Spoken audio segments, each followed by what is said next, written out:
I say he's innocent. Acquit.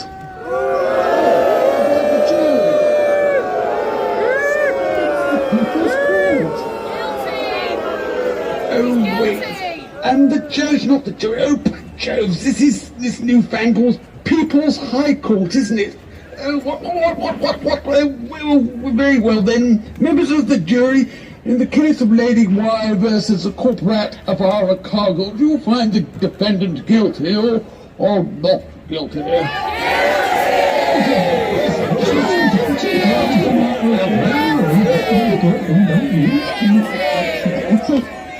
Oh, very well. A suspended sentence, but I am granting the injunction that Lady Y has called for.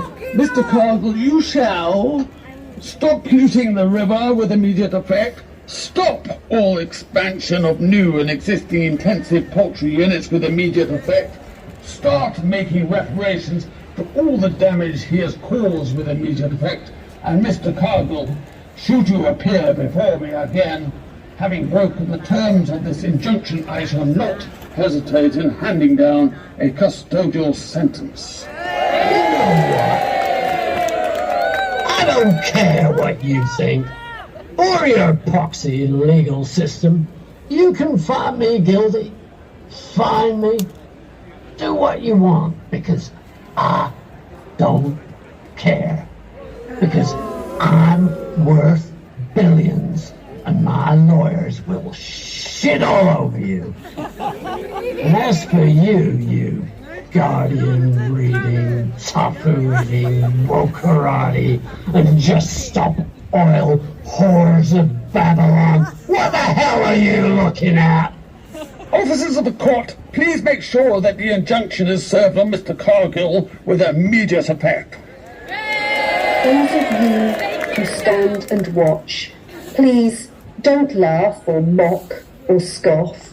A river's ecology is at stake, and we must all a difference make.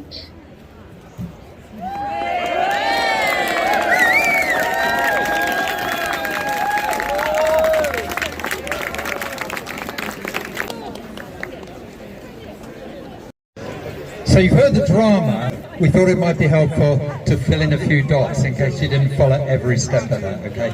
So the first thing is, this is XR Marchers, or Marchers Climate Action, together with their friends Save the Y, Friends of the Upper Y, and various other groups that have all come together back in the Y catchment, okay? So that's the first thing. And we are not only bringing this here, we've actually brought it to the door of Avara Cargill. How many people here have heard the name Cargill before today? Put up your hands. Okay, few, but not too many. And that's hardly surprising, because Mr. Cargill, or actually the 14 billionaires that are on the board of Cargill, they like to hide behind other companies. So if you were to go down to our precious Herefordshire, where the River Wye runs through, it also runs through Powys, I should mention that as well, and down to the Severn, through Gloucestershire. If you were to go there, you would hear the name Avara more than you'd hear the word Cargill. Because the poultry processing factory, some of the 20 million chickens that actually now live in the catchment, is owned by Cargill, but it's named Avara. So a lot of people don't know the name Cargill, and that's part of what we're doing here, is to link the names Avara and Cargill together with knowledge about chickens, and not just KFC chickens, but all the 20 million that poo in the catchment and wreck the River Wye. But if you were listening carefully, you would have heard mention of the River Illinois, the Cerrado, and the River Amazon. And part of what I just want to fill you in on is, what's the connection there? And then I'll come on to one other thing. So the connection is that Cargill, being one of the biggest companies in the world, even though very few people have heard of it, has interests all over the world. We don't have time to talk about all their interests, but they include in the Far East, palm oil, in Africa, cocoa, and for our purposes, in South America, particularly Brazil, but also other countries, soya.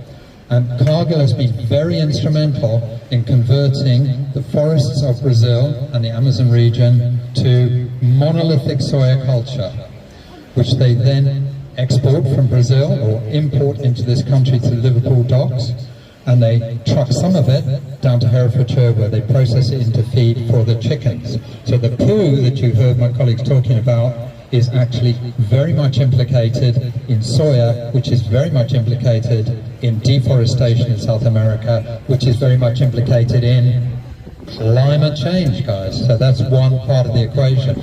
But of course, they don't just grow the chickens, they sell the chickens. And who do they sell the chickens to? They sell the chickens to a number of supermarkets, but principally Mr. Tesco.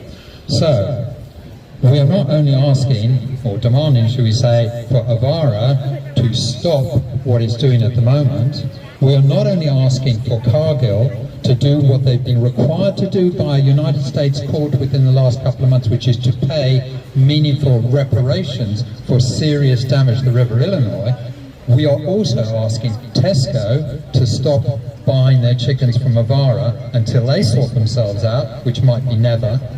And we are asking you to get involved with us and everybody else in passing the word that we want you to stop buying chickens from Tesco or anywhere else that buys their chickens from Avara Cargill.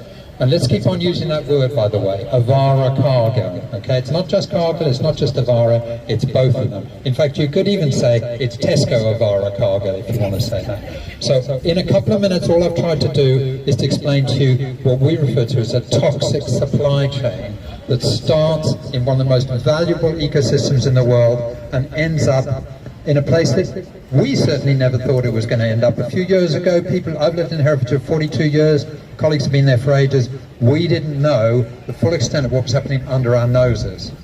Now, companies like Cargill do this all over the world. We've kind of got a little bit used to the idea that this happens in the global south, but it doesn't happen here. Wake up, guys. Companies like Cargill, they don't care where they trash the environment. And they are probably trashing the environment in more ways, even in this country, than just the River Wye. But I'll leave that for you to research.